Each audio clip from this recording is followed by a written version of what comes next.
Si tu es stressé en permanence, ton corps le ressent et il réagit. Une étude publiée dans l'International Journal Obesity montre que le stress chronique augmente de 25 à 30% le stockage des graisses abdominales, même sans changement dans l'alimentation. Pourquoi?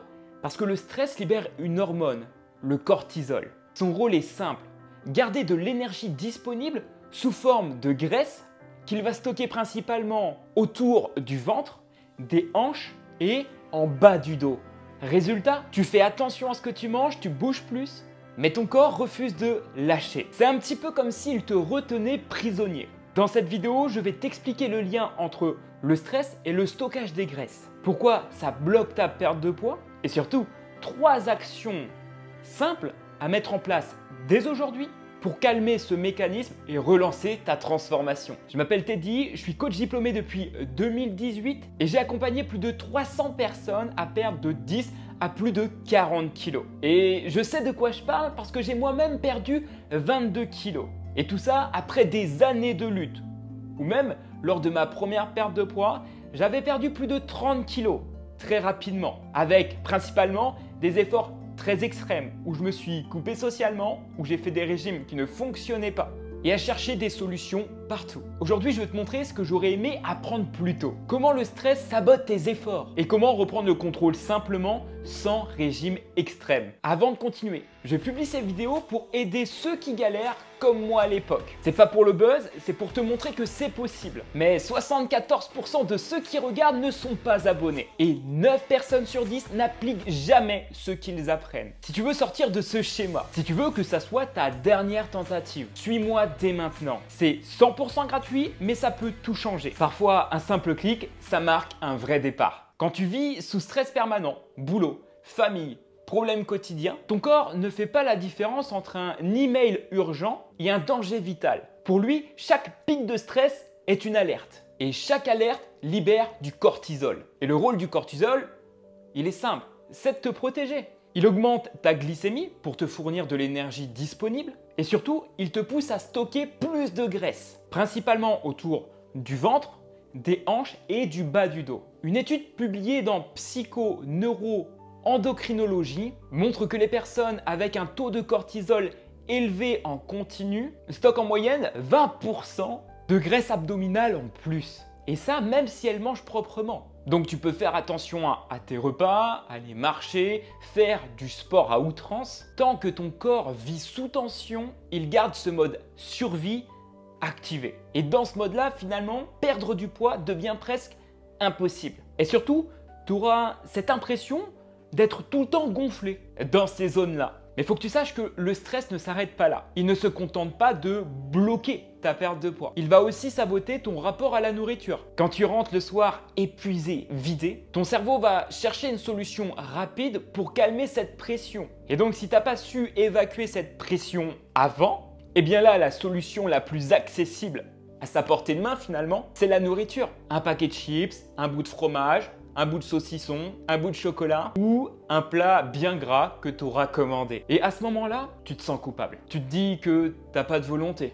Mais en réalité, ce n'est pas vrai. C'est juste que ton cerveau, sous stress, va chercher naturellement du réconfort. C'est biologique. Il te pousse à chercher un shoot de dopamine pour calmer la tempête. Et je le vois tous les jours chez les hommes et les femmes que j'accompagne. Tu peux être motivé, intelligent, discipliné. Tant que ce stress n'est pas géré, il te tiendra en otage et t'empêchera littéralement d'avancer. Mais la bonne nouvelle, c'est que tu es en train d'en prendre conscience. Et dès maintenant, je vais te fournir 3 actions simples et faciles à mettre en place dans ton quotidien pour diminuer drastiquement ton niveau de stress quotidien. Alors l'action numéro 1 que tu vas pouvoir mettre en place dès aujourd'hui et qui ne te prendra pas plus de 5 minutes, c'est la cohérence cardiaque. Je te laisserai un lien directement dans la description et comprends que la cohérence cardiaque, c'est un moment où tu vas te reconnecter via ta respiration. Testons ensemble dès maintenant. Prends le temps de fermer les yeux. Inspire par le nez pendant 4 secondes. Et expire sur 4 secondes aussi. On recommence. Et souffle. Encore 2 fois. Inspire. Souffle. Dernière, inspire. Expire.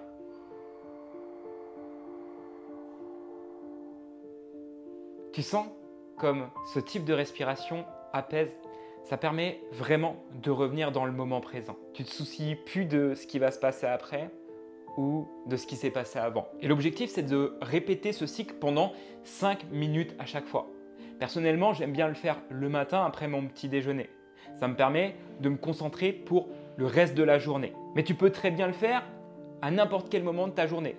Et idéalement, même dans les moments où tu te sens peut-être le plus sous stress. Repère le moment sur lequel finalement, ça sera le plus favorable et le plus simple à réaliser tous les jours ou tous les 2 jours dans ton quotidien. Ajoute toi-même, si tu peux, un petit rendez-vous avec toi-même que tu placeras dans ton agenda comme tu veux. Ça va te ramener dans le moment présent et ça va calmer directement ton système nerveux. Et ça va faire chuter ton cortisol. Action numéro 2, la marche ou tout simplement un sport que tu aimes pour vider ton sac. Tu peux aller marcher 10-20 minutes sur tes moments de pause, le midi par exemple, ou le soir lorsque tu rentres du boulot, avec un petit son calme, apaisant ou littéralement rien. Idéalement, si tu peux le faire en pleine nature, c'est encore mieux. J'aime bien marcher à 2 moments dans ma journée. Le premier moment, c'est quand je me rends pour faire ma séance de sport et souvent le soir après une journée de boulot complète. Ça me permet de faire comme un break, de compartimenter le boulot et le repos. Et l'autre option, c'est de faire une activité physique plusieurs fois par semaine. On entend souvent, et à tort, que le sport, c'est fait pour perdre du poids, perdre du gras.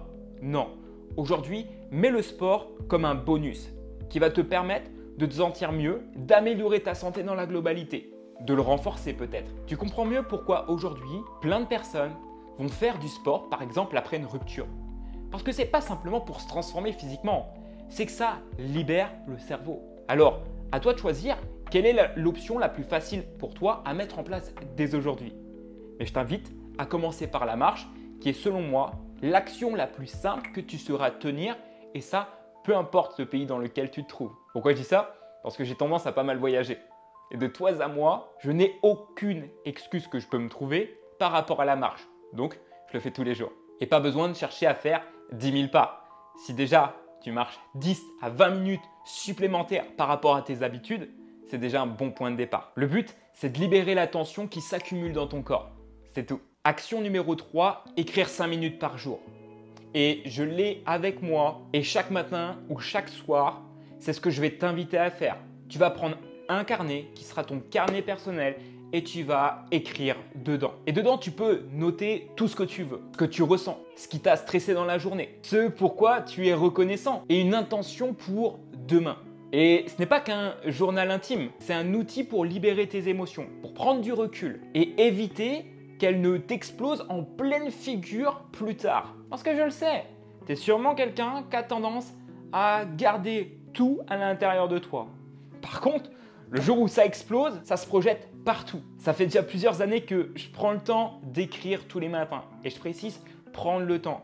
Parce que c'est un choix qu'il faut faire. Si tu veux déjà te sentir mieux dès aujourd'hui, ces 3 actions sont un levier énorme pour baisser ton niveau de cortisol et te sentir mieux. Et potentiellement, démarrer une nouvelle transformation de toi-même. Le stress, ce n'est pas une fatalité. À partir du moment où tu comprends que tu peux reprendre le contrôle dessus, et quand tu le comprends et que tu le gères, tu reprends le contrôle sur tes émotions, sur ton énergie et sur ta perte de poids. Et maintenant, si tu veux aller plus loin, commence par faire ton test déficit calorique. C'est l'étape indispensable si tu veux avoir un repère fiable pour perdre du poids à long terme. Je ne te parle pas de devoir compter tes calories tous les jours sur le restant de ta vie. Non, un simple test que tu vas pouvoir réaliser en moins de 2 minutes et qui va te dire exactement ce que tu vas pouvoir consommer tous les jours pour perdre 750 grammes de gras par semaine en moyenne. Tout ça sans régime extrême, sans devoir passer des heures à faire du sport intense et en te garantissant d'avancer avec une structure claire. Ce test est 100% gratuit, mais le nombre de places chaque jour est extrêmement limité. Clique sur le lien directement présent dans la description pour passer ce test dès maintenant. Et abonne-toi à la chaîne dès maintenant. Comme ça va te permettre d'accélérer le processus d'envoi des résultats. Tu recevras tout dans moins de 24 heures avec une copie par email et une copie par WhatsApp. Et surtout parce que chaque semaine, je te donne des stratégies simples, humaines et efficaces pour réussir à perdre 10 à plus de 40 kg de gras durablement. C'était Teddy et on dit quoi? Let's go!